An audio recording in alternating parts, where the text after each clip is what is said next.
This is the Lone Creator YouTube. We hope this video helps. You're starting immediately. Open the workbook stored on OneDrive or SharePoint. This is required so Excel tracks versions.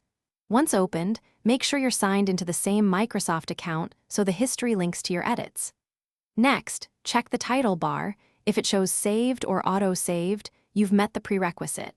Now click the file name or the auto-save switch to access version history controls. This first action reveals past saves and named versions without delay. Once you open version history, Excel lists timestamps and usernames. This shows when and who saved each version, which helps track changes. You can preview a version by clicking it.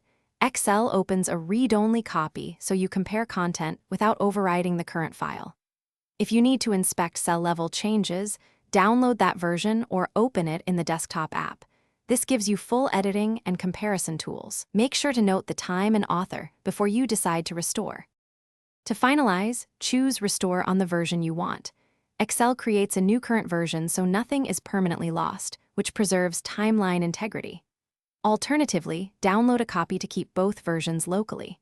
If version history is empty, check that the file is on OneDrive/SharePoint and that autosave was enabled. Without cloud storage or autosave, Excel won't retain all historical snapshots.